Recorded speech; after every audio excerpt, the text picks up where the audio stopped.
Hi design class, we are going to be going over talking about the 7 laws of perspective. So in design we have already covered what elements look like in art and what principles do to the elements in the work of art. So today I kind of want to go over the laws of perspective, which is kind of like a combination between the elements and the principles. They're doing work at the same time and they're really simple. 7 laws that help you to enhance your artwork by using those 7 elements or those 7 ideas in your artwork. So these are going to be the 7 laws of perspective. That's not linear perspective. Linear perspective is a whole nother thing. So we're going to be working with the 7 laws of perspective to understand what that looks like in a work of art. I think that maybe I'll change from a pencil to a marker so you can see a little bit better. 7 laws of perspective. Give you a little bit more. Okay, got it? 7 laws of perspective. So number 1, the first law of perspective is surface. Surface. The second one, and they don't have to go in the same order. This is just the order that I have. And the second one will be size. The third one will be surface lines. The fourth one will be overlap. And they're kind of self-explanatory, but I'm going to do little drawings for you so you can really see what that looks like in actual drawings. Number 5 will be shading, and 6 will be density, and 7 will be at last foreshortening, which some people are like, what does that mean? Okay, so these are the 7 laws of perspective. These are really important aspects of drawing. This creates the strongest illusion of depth in your artwork if you can learn to incorporate these in any of your drawings and or designs. So first of all, surface. Surface is where you're going to have elements placed on your drawing sheet that represent near and far. So I'm going to do some little drawing sheets down here. And you guys can do this too in your small sketchbook. I'm going to run out of room for all 7 of them, but I'm going to do a few on this sheet and then I'll move over and get a new sheet for more of these. So just really kind of simple little boxes, and you can put your ideas in each. Well, you know what? I can put one here. And then I can put 3 more down here so I can get all 7 on one sheet. So these are my pages. These are called my pages. These will represent my sheets of paper, okay? Surface, size, surface lines, overlap, shading, density, and foreshortening. So we'll work it like that. I'm going to go ahead and number each one of them. 1, 2, 3, 4, 5, 6, and 7. Okay. So in the surface box, what that is generally those are elements in a composition that when one falls here at the bottom pole of your picture plane, this is a picture plane, the whole thing. This is a whole sheet of paper, your whole sheet of paper. Matter of fact, let me just illustrate. This entire sheet of paper is my picture plane, and these are at the bottom portion of my drawing. Now, they don't really look like they're closer because things aren't getting smaller as they go back, but this represents near and this represents far. So just doing 2 simple ideas. I don't know why I'm attracted to cups, but I'm going to do a cup shape. Cup shape here. And then if you have one right here, this is going to communicate that they're going up the surface and further back. They can all be the same size and still communicate that illusion of them going further and further back. Okay, so bottom of the picture plane, surface. Surface is closer when it's at the bottom. When it's at the top of the picture plane, it's usually going further back and away from you. Okay, Surface is also called vertical placements. So I'm going to put that right here, i.e. vertical placement. So you might see this term as well as surface. Surface and vertical placement mean the same thing. Where you have this, I'm going to use my pencil, where you have this kind of line down here, okay, and then you have a line under this one right here, and then a line under this one right here. So if you use this vertical axis, you have a vertical line going here. So down here is the lowest part of the vertical placement. Right here is about midpoint, and this is higher on the vertical placement. So you have a cup on the lowest vertical placement, the middle vertical placement, and the higher vertical placement. This is your vertical line, and this is telling me where things are falling on my vertically placed line. Vertically placed line. So vertical placement is the lower vertical portion of the line is where this cup rests, and then as you go up the vertical line, they get higher and higher. That means they're receding in the distance. Surface and vertical placement mean the same thing.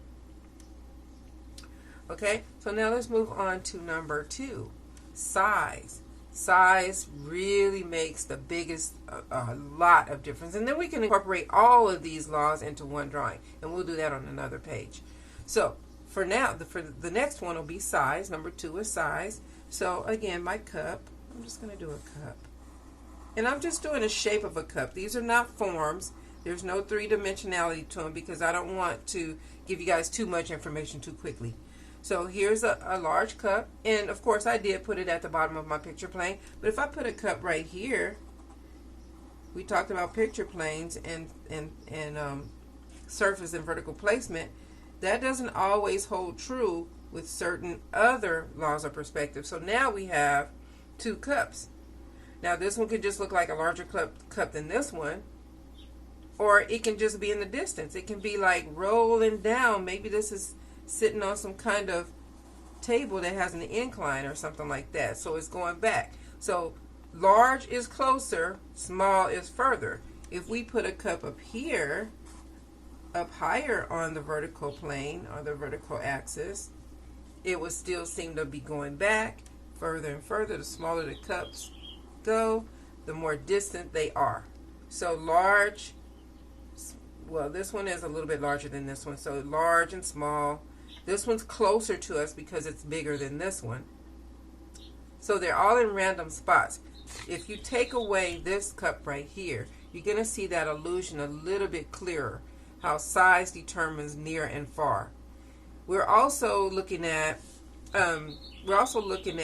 surface with this one, the vertical line. We're also looking at surface, but this block right here is only supposed to be for size. So the larger they are, the closer they are to us. The smaller they are, the further back they go.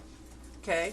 So the third one will be surface lines. Surface lines are kind of cool. So I'm going to, again, go with my cup here. And this time, we're going to have a little bit of three-dimensionality to my cup here. Okay? So I'm going to go ahead and make my oval here at the top to represent the entry into my cup, the opening of my cup. And then these lines right here are going to communicate that there's some volume in this vessel. There's some volume in this cup by taking lines around its contour that communicate. And even with this one, we want that to look kind of rounded, so we can do lines to communicate maybe a little bit of a roundness to that tubing. Okay, so number 3 is surface lines. Surface lines, if I'm gonna do a different shape down here, okay, you guys. So surface lines, say for instance I had a shape that looked like maybe a straw or something like this. So these surface lines communicate that we're entering into the straw from this direction. Okay, if I had another one maybe just up here, and this block is all about surface lines. It's not about size and it's not about surface. This is all about surface lines. So let's say we have another one up here, and we're going to put the loops in this direction. Okay. Then we have surface lines that communicate that the straw is tipped upwards, and we can see in this way. So these surface lines let us know which direction the opening or the volume of whatever the form, the fullness of it is. So we go in this way with the lines in this direction. We know that this is the top and this is the bottom. Okay. We know that this is the top of that and this is the bottom. What if I had another cup? Let's do another little tiny cup over here. I'm going to start off like this and then make my loop here and then my handle here. So if I took my lines and went this direction, it look a little strange. But now we are lower. We are at the bottom. We're looking at the cup from below because these arches are now going in a different direction. So the upward arches allow us to see out, away. The inward out arches, or the under arches, or the U's, allow us to see down and inside of. Okay, so this one's coming down, this is coming down, this one's going away, and this one's going away. Okay, so surface lines let us know what posture our items are. Okay, so number 4 is overlap. That's kind of easy. Let's go with, again, let's go with the cup. And I'll do a dimensional cup this time. And I'll do it to look a little bit different than the other ones. And here's my handle. I have my dimensional cup. So surface line down here, give that arch, a little bit of an arch that matches this. That makes it look a little bit more realistic. So now overlap. Say for instance I have another cup back here. Alright? And we don't get to see the rest of it. It's hiding behind the cup, the front cup. So overlap is a great indicator, and it's the most profound indicator of near and far. Even if this cup was larger than this cup will still be in the front. So let's see if I can like maybe put a really big thing back here. Big shape back here. Maybe a really long, tall cup. And I'm just going to go through imaginary line here, finish off my cup down here.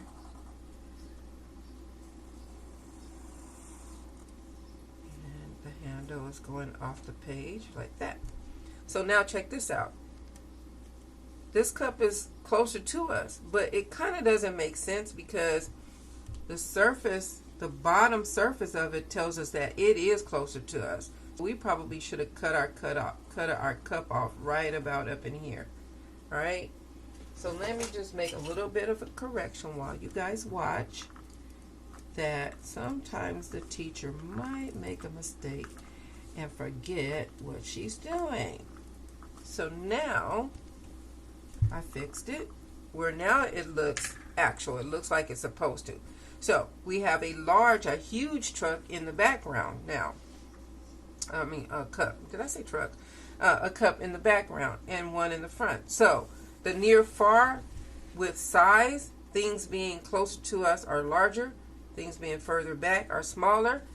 When you're doing overlap, that doesn't matter anymore because whatever is in the back of something else is usually in the distance. The smaller cup is in front. The larger cup is in back. But they are overlapped, so that tells us this is in our eye first. Okay, so that is overlap. As for shading, here we go. I'm just going to do, what am I going to do? Let's do maybe, I'm going to do the cup again. I don't know, something about the cups. I like doing these ellipses. Ellipses are really cool. So let's go ahead and create this really cool looking little cup here. Alright, and so when you shade, now it just looks flat. It's just a line contour, line drawing. There's no depth to it. So when you shade, brighter is usually in the front where the light source is hitting. So I'm just going to shade over here, and I'm using a pen. I'm not even going to use a pencil to do the smearing and smudging. I'm just going to show you what that looks like just with just line technique. So I'm going to do a little bit of shading, and you also see that I'm using surface lines to keep in the contour with the cup. Not straight lines, these are curved, and it matches the terrain of the cup. So over here, I'm just going to put a little bit because my light source, I want it to be kind of right here in this spot right here. I'm going to use a pencil. This is my light source right here in this area. So I'm doing a little bit of technique down here and definitely down at the bottom because there's not a lot of light down there. And a little tiny bit over here, not much. And keep it thin. So we're working with shading, okay? Shading creates a near and far illusion, and it kind of works with number 6. Density and shading kind of go together, and so we are creating the near and far, making it into a bulky item instead of just a flat item. So now we have the light source going in here, and maybe a little bit of dark tone going over here on this side to create the illusion of volume. And this is simply done with a few little hatch lines. Okay, so this creates more of a bulkiness, more of a volume-like form where you can put something in it. It's not just a flat outline anymore. And number 6 is density. And usually density is atmospheric. It creates an illusion of depth. So things that are closer to us are usually more high detailed. Things that are in the distance are usually less detailed. So let's do mountain range. I'm just going to do a mountain range. And then maybe a river coming through here like that. And maybe some grass over here, okay? So let me do another level. And I'm going to break up the lines to communicate not as heavy weight as this one down here. This one down here is heavier weight. And that's what it should be if it's going to be closer to us. And then maybe another one that's even less technique down here. So you see heavy weight, medium weight, and less weight. Even in shading, that's what you want to do. So I'm just going to simply just fill it all in with cross hatching, just to give you the illusion of what I'm talking about, how density controls near and far illusion. And I'm just doing a cross hatch. This is a simple, this is not to make form happen. This block right here is only to show you how shading communicates near and far. So I'm just going to do a dark, heavy cross hatch in there, and maybe over here do less cross hatch, because less lines mean that you can see more light through your marks. And I think what I'm going to do on another sheet is do this in pencil again. And then back here is even less. So the lines are very sporadic, very loose. So that communicates near and far. Oh, my grass, you want your grass here. And maybe some water. So atmospheric perspective. These densities change to create the illusion of depth. Things that are more close to our eye are deeper in tone, more detailed. I know it's really not detailed as far as the mountain textures go, but as far as the darkness, the depth of the value here, and less value right here, and even less value back here. So it creates that distance for you. And now for foreshortening, our final one on foreshortening. And then we're going to stop this one, and I will do another drawing to communicate all 7 laws in one. So this one right here is foreshortening. And I want to go with, let me just go with, just to show you that the face value of this hole, or this tube right here, that's going to be a tube. This is a tube. This is like a piece of, I don't know, a water hose, I don't know, something that's tubular. It could be a thick straw or whatever you want to be, but it's a tube. It's a short tube. And what happens when you take anything out of its axis, you're creating what looks like a foreshortened view of it. You're creating a shorter view where the front part of the item will be larger and the back part will be smaller. So this is going to be my foreshortened view of my tube right here. So this is the opening. This is the opening of my tube right here. And as I go in the distance, this long axis of my tube has shortened and it has converged to create a foreshortening. So this part of the tube right here has shortened. This is the same part right here, right here, right here. This is the long axis. Now it's shorter than this one, and it's foreshortening, where we can now see the inside of the tube and then the back end, which is smaller. So this one also completes or has the idea of maybe surface lines and even overlaps. Sometimes these overlap each other, just depends on how large they are. It also has size. So this is larger and this is smaller. So practice these 7 laws yourself with as many blocks as you need to accomplish the idea. You could also use pencils. I only use pen here so you guys can see it on the video. But you can also use your pencils to show values. So lighter value in certain area, darker value in certain area, if you want to use the pencils. Okay? So this is the basic overview of the 7 laws of perspective. Now we're going to work on a drawing, and it was something else that I wanted to draw with you guys. Oh, another pencil drawing to show you how shading works with atmospheric perspective, which is one of your elements in design as well. So I hope this one helps when you work on your activity, because this will be one of your things that you have to do in your module.